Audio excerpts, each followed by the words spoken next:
The reigning champions on the men's side here at the NEC Men's and Women's Tennis Championships, the FDU Knights, are back in the finals for the second straight year. They'll face Bryant in the championship round tomorrow. They're coming off a real close 4-1 victory over the Quinnipiac Bobcats. We're here with Coach Buckman along with senior captains Mark Hemi and Ibrahim Shams. And Coach, let's go in order here. Let's start with the doubles because it was very competitive doubles, and it came down to two of your leaders, your top two singles there playing first doubles. What was the difference in your eyes in that 9-7 first doubles match? You know, the doubles was really incredible. It was like a coin toss. You know, if you had asked me about half an hour before it ended, I thought we were going to get our point at number 1 and number 3, and all of a sudden, you know, 2 comes out of nowhere, 3 struggles a little bit, and 1 always looked good. They looked solid. We were serving for the doubles point at number 1. Serving for the match, and our number 1 player was actually broken on serve, and I would have bet the ranch that would never happen. So credit to Quinnipiac, but credit to our guys for having the fortitude and the stick-to-itiveness to break back and then hold. So it was a great match, one of the best, you know, doubles matches, one of the best overall college matches I've seen, quite honestly, in terms of level of play, competition, and sportsmanship. And now from there, you had the doubles point in your back pocket, which ended up being huge. And then you go into the singles, in which early on there was a lot of red on the scorecards. But your guys battled back. There were a lot of third sets going on. So were you trying to piece it together in your head, like where we're going to get those 4 points from? You know, to be honest, yes. But, you know, we've been through this a lot. And I thought what was really big was that our first player, our number 6 player, was the first singles win to go up 2-0. It's very different, as much red as was out there, if they come off with a singles win and then a second singles win.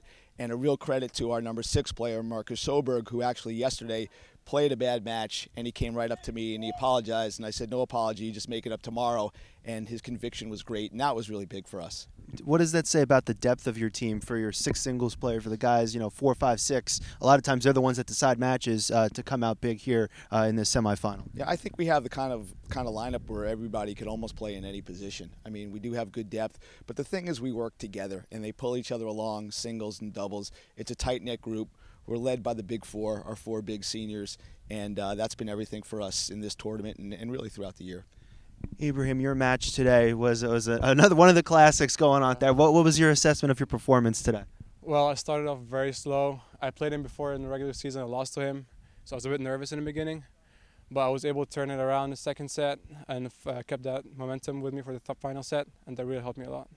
Well, what was the feeling on the court? Because I'm sure you had a sense that the match was pretty tight, and your match had a big consequences in terms of the overall match score. Both teams were kind of cheering for the result of your match. So what is that feeling like, being out there kind of, you know, with the spotlight on you with a lot of pressure in that situation? I mean, it feels great. At the same time, I was also looking at Mark. He was 5-2 up, so I thought he was going to finish before me. It looked like you guys were trying to fight to see who would get the clincher.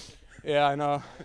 Yeah, it's great. It's great. I mean, when you're under the spotlight, the team is counting on you. It's always good to step up and get it for the team, especially when you're a senior. It feels great right now. And Mark, you came out, won the first set, and then talk a little bit about the second. You didn't get to finish your match, but how was your performance today? Well, I don't like to come to conference and finish matches. You know, I like DNFs. They're very common. But I got up quite quickly in the second, so I just tried to use the momentum. You know, once we started winning the sets and getting back in the third, then the whole crowd was shifting. You could feel it really getting onto our side, and you know, just trying to ride the wave. And you guys have the experience of having played and won the final last year, so and you played Bryant earlier on in the regular season. So what is that experience, the experience of being in the finals last year, how's that going to help you going into tomorrow? I think the biggest thing will be the experience of being in the final, having been there, done that. You know, got the job done last year, and we've got, as I said, we haven't kept it quiet. We've got the big 4 here. We've got 4 seniors, so experience everywhere, and I think that's going to be the key for us tomorrow. Should be a great final tomorrow. The FDU Knights will battle the Bryant Bulldogs for the NEC Men's Tennis Championship, and that berth into the NCAA Tournament. You can follow it tomorrow on Championship Sunday on northeastconference.org, and we'll have some interviews for you right here on NEC Front Row as well.